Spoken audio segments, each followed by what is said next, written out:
Assalamualaikum warahmatullahi wabarakatuh. Ketemu lagi dengan saya di channel CBTech Indonesia.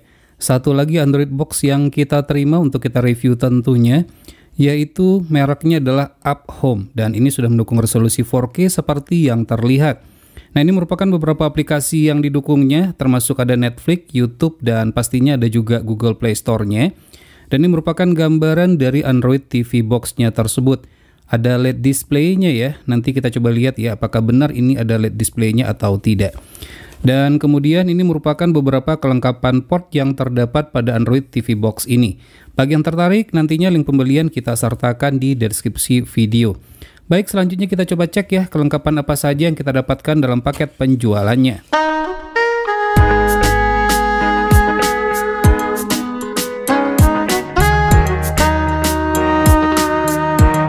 Jadi inilah kelengkapan yang kita dapatkan dalam paket penjualannya. Seperti biasa, kita mendapatkan user manual ya. Nah, biasanya di dalam user manual ini terdapat petunjuk singkat bagaimana pengoperasian dari Android TV Box ini. Dan berikut ini kelengkapan yang standar kita dapatkan dalam boxnya, termasuk bagaimana cara untuk melakukan instalasi dari Android TV Box ini. Kemudian selanjutnya kita juga sudah mendapatkan kabel AV out standar ya. Kemudian kabel HDMI juga sama seperti itu dan kualitasnya juga standar seperti ini. Untuk konektornya belum gold plate. Kemudian ini merupakan untuk adaptornya. Adaptornya ini ada tekstur kulit jeruk dan cukup besar ya. Untuk spesifikasinya menggunakan output 12 volt 1 ampere. Standar colokan yang ada di Indonesia. Untuk kabelnya cukup tebal, panjang rata-rata sih sekitar 80 cm sampai dengan 1 meter. Dan berikutnya adalah remote control. Remote control jika kita perhatikan ini sudah mendukung untuk Google Assistant atau voice command atau perintah suara. Nah, ini tombolnya. Tombol-tombol enak, nyaman pada saat kita tekan, gampang untuk dijangkau, dan ini merupakan kebanyakan model untuk remote control dari berbagai Android TV Box yang banyak kita review. Dan mudah-mudahan saja ini untuk konektivitasnya sudah mendukung Bluetooth dan juga infrared. Dan ini juga ada tombol shortcut ya, ada 4, ada YouTube, ada Netflix, Prime Video, dan Google Play. Untuk baterai standar menggunakan 2 buah baterai AAA, namun sayang saja untuk baterainya ini tidak disertakan dalam paket penjualan. Dan ini merupakan untuk Android TV Box-nya, ukurannya cukup besar juga sih ya untuk UpHome ini. Di mana pada bagian atasnya ini warnanya adalah hitam doff dominan seperti itu, walaupun di bagian tengahnya ini juga terdapat hitam glossy. Perpaduan yang cukup bagus ya untuk model desainnya. Kemudian pada sisi bagian depannya ternyata tidak terdapat LED display, yang ada hanya LED indikator saja. Kemudian kita beranjak ke sisi sebelah kanan. Di sisi sebelah kanannya ini terdapat 2 buah port USB, 1 dan 2, dan kemudian di bagian tengahnya terdapat ini sepertinya adalah lubang untuk resetnya. Dan untuk port USB masih menggunakan versi 2. Dan untuk port USB ini sudah mendukung untuk USB hub. Kemudian selanjutnya di sisi bagian yang lain polos, namun di sini terdapat ventilasi udara. Dan ini merupakan pada sisi bagian belakangnya. Pada sisi bagian belakang ini terdapat banyak port, di mana di sini terdapat LAN port, HDMI, kemudian AV out untuk televisi tabung, dan ini kabelnya sudah ada ya, jadi tinggal digunakan saja bagi pengguna televisi tabung. Kemudian selanjutnya juga ada port untuk adaptornya, dan tidak terdapat port untuk SPDIF-nya atau Toslink begitu ya. Dan ini merupakan pada sisi bagian bawah terdapat pad, ini terbuat dari plastik saja ya, tidak terbuat dari karet, jadi ini pasti licin kalau kita taruh di atas meja. Kemudian ventilasi udaranya ada di bagian yang saya tunjuk ini. Mudah-mudahan saja ini cukup ya untuk sirkulasi udaranya. Dan berikut ini merupakan spesifikasi dari Android TV Box UpHome ini.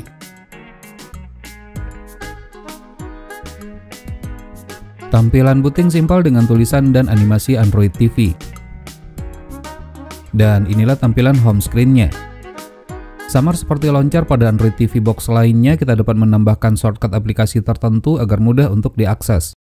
Untuk koneksi ke jaringan internet selain menggunakan kabel LAN, juga dapat menggunakan jaringan Wi-Fi. Sudah mendukung dual band Wi-Fi 2,4 GHz dan 5 GHz. Tangkapan sinyal Wi-Fi kurang bagus, padahal jarak ke sumber Wi-Fi tidak begitu jauh, hanya 10 meteran saja, dengan halangan berupa dinding tembok. Adapun provider yang kita gunakan adalah IndiHome dengan bandwidth 50 Mbps. Berikut ini perbandingan speed test menggunakan kabel LAN dengan jaringan Wi-Fi. Memiliki Bluetooth yang sudah multi Bluetooth connection di mana banyak perangkat Bluetooth yang dapat terkoneksi secara bersamaan. 4 tombol shortcut yang terdapat pada remote control dapat berfungsi dengan baik. Android TV Box ini pada remote controlnya juga terdapat tombol cepat atau shortcut ke pilihan settings. Mendukung resolusi 4K namun sayangnya tidak kompatibel dengan aplikasi streaming seperti YouTube dengan konten 4K-nya.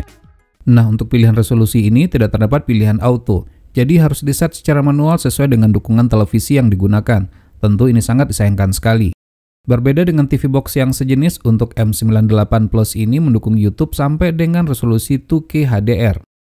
Untuk fitur HDR tidak bisa bekerja secara auto kecuali diset secara manual di submenu HDR Policy.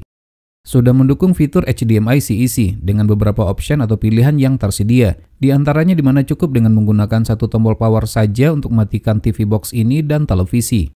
Jika memiliki sound processing yang mendukung, TV Box ini sudah mendukung format Dolby Audio dan turunannya.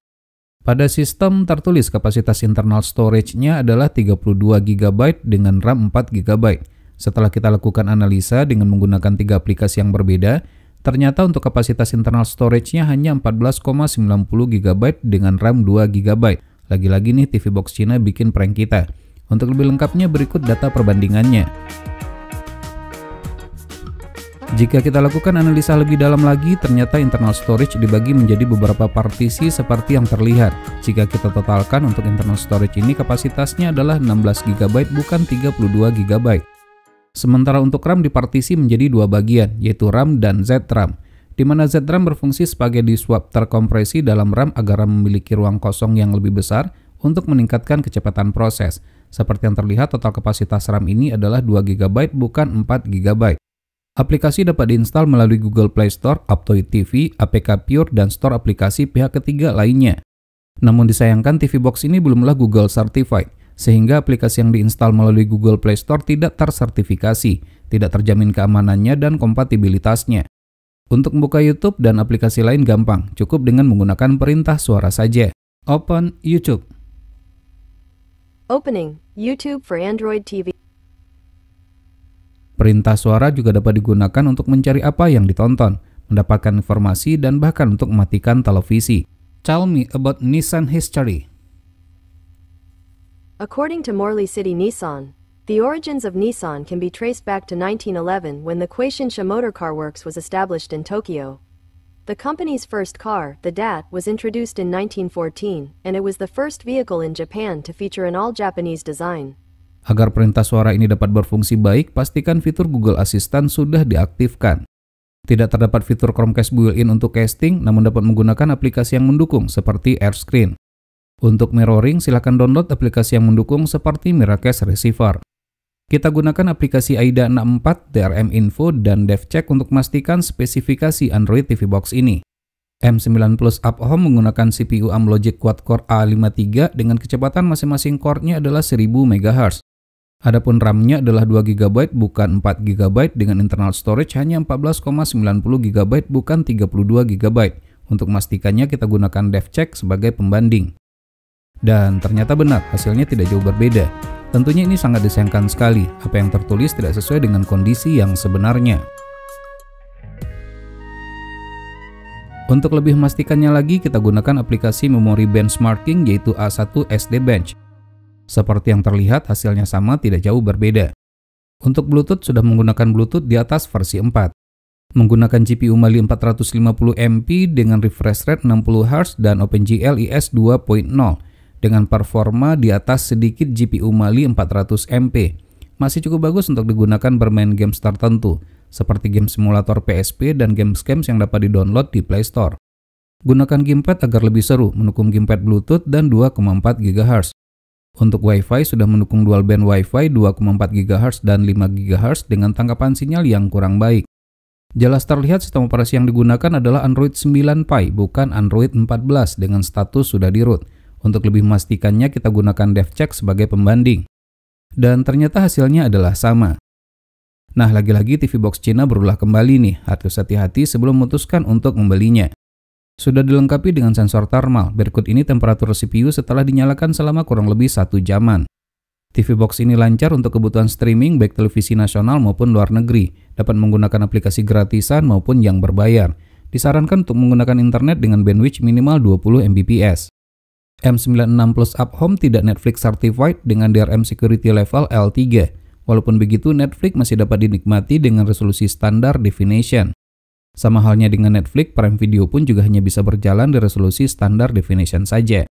Berikut hasil benchmarking Android TV Box ini dengan menggunakan Geekbench 5. Dan berikut ini perbandingannya dengan Android TV Box lain. Sudah mendukung kodek HEVC H265. Berikut ini kualitas audio videonya.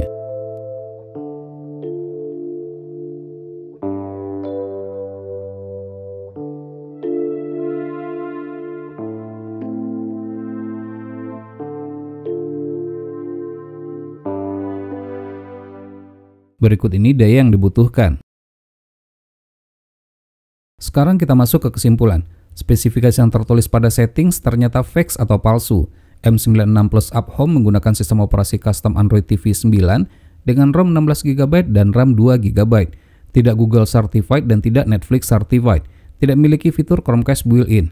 YouTube dapat berjalan dengan maksimal resolusi 2K. Untuk koneksi ke jaringan internet dapat menggunakan kabel dan Wi-Fi. Sudah mendukung dual band Wi-Fi 2,4 GHz dan 5 GHz. Tidak kalah pentingnya untuk kemudahan operasi, Android TV Box ini sudah mendukung Google Assistant atau perintah suara. TV Box ini cocok digunakan untuk kebutuhan streaming dengan maksimal resolusi 2K dan bermain games tertentu. Namun disayangkan harganya cukup tinggi, tidak sebanding dengan spesifikasi yang didapatkan. Masih banyak TV Box lain dengan harga yang lebih murah, fitur lebih oke, seperti Noise Starling yang pernah kita review sebelumnya.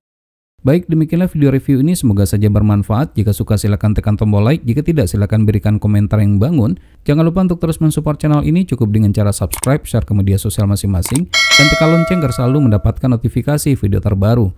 Terima kasih, sampai ketemu lagi di video berikutnya.